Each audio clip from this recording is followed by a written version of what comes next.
We cannot change anything unless we accept it. What if the one thing standing between you and everything you want to accomplish isn't lack of time or motivation, but something much simpler and easier to fix? Something psychological that you can change today. I'm going to share a 5-minute rule that has eliminated procrastination for thousands of people. But more importantly, I'll show you the psychological science behind why it works, so you never have to rely on willpower again. Right now, what's one thing you've been putting off? That project at work, starting that workout routine, or having that difficult conversation? Keep that in mind, because by the end of this video, you'll have the tools to start it today.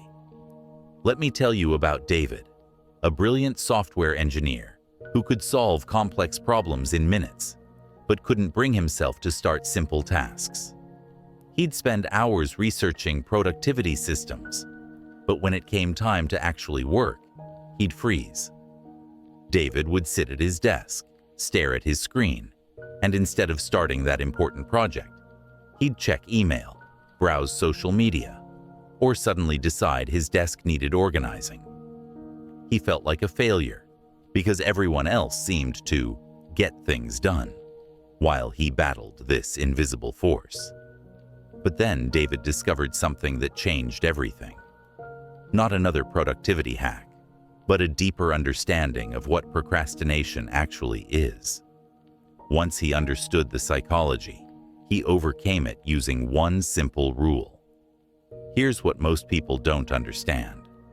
Procrastination isn't a time management problem. It's an emotion management problem. Carl Jung understood this when he wrote about resistance to individuation, the psychological force that keeps us from becoming who we're meant to be. Procrastination isn't laziness.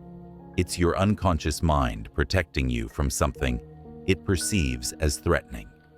Fear of failure, fear of success, fear of being judged. Your brain treats these psychological threats like physical ones. When you think about starting that important task, your amygdala activates. It floods your system with stress hormones and creates the overwhelming urge to escape. That's why you suddenly need to clean, check your phone, or do anything except the planned task. For many people, procrastination is perfectionism in disguise. You don't start because you can't do it perfectly. You wait for the perfect moment, plan, mood. But perfection is just protection.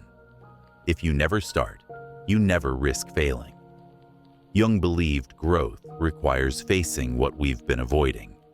He called this holding the tension, sitting with discomfort instead of running. The 5-minute rule works because it makes facing discomfort manageable. Here's the rule. Commit to doing any task for exactly 5 minutes. Not 10, not 15, exactly 5. Set a timer. When it goes off, you have permission to stop. No guilt, no pressure to continue. Just 5 minutes. 5 minutes is psychologically non-threatening. Your brain can't maintain fear response for something that small. It's like telling your amygdala, this isn't dangerous, it's just 5 minutes. Most times, once you start, you'll naturally continue past the timer. What happens in those first 5 minutes is crucial. You break the freeze response. You prove to your brain the task won't kill you. You create momentum. And momentum is the opposite of procrastination. David tried this with a project he'd avoided for weeks. He committed to just 5 minutes of coding. No pressure to finish, no expectation of perfection. At the 5-minute mark, something interesting happened. He kept going. Starting had eliminated the fear. There's a psychological principle called the Zeigarnik effect. Our brains have harder time forgetting unfinished tasks than completed ones. Once you start something, even for 5 minutes, your mind wants to complete it. You've activated your brain's natural completion drive. Here's how to implement. Choose your most avoided task. Set timer for exactly 5 minutes. Begin with the absolute smallest step possible. Don't worry about quality or results. Focus on process, not outcome. When timer goes off, celebrate. You've won.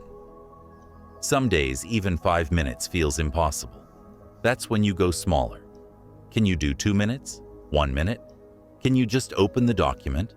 Just sit in the chair where you do the work? No step is too small if it breaks avoidance. What happens over time is remarkable. Each 5-minute session builds confidence. You start trusting yourself to follow through. The task becomes familiar instead of threatening. Soon, you don't need the timer because you've retrained your relationship with discomfort. The deeper truth: the 5-minute rule isn't really about productivity. It's about proving you can do hard things. It's about building self-trust. It's about moving from fear to capability. Every time you honor that 5-minute commitment, you're becoming someone who follows through. You're shifting from "I'm someone who procrastinates" to "I'm someone who takes action." This identity change is permanent. 6 months later, David had finished that project and been promoted, not because of the 5-minute rule itself, but because of who he became through using it. He developed confidence to tackle bigger challenges because he'd proven he could start small. Here's your challenge. Pick one thing you've been procrastinating on. Right now, commit to 5 minutes. Don't wait for Monday. Don't wait for perfect time. Set your timer and start. You're not committing to finishing. You're committing to starting. If your mind is giving you reasons why this won't work, that's just fear talking. I don't have time. You have 5 minutes. My task is too complex. Break it into smaller steps. I tried this before.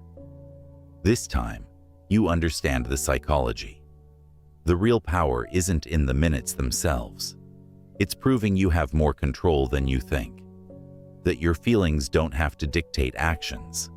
That you can feel afraid and still move forward.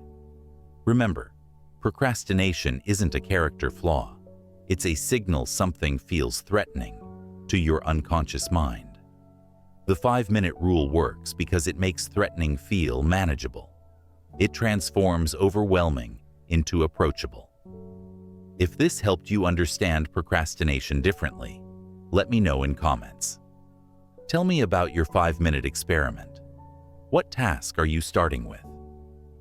Your commitment might inspire someone else to begin their journey. If you want more psychology-based solutions that actually work, subscribe. We don't do surface-level productivity hacks here. We dive into real reasons why we get stuck and how to get unstuck for good. The journey of 1,000 miles begins with a single step. Sometimes that step feels impossible. The 5-minute rule makes it possible, not because it's magic, but because it's psychology. Start your timer, take that step, and watch everything change.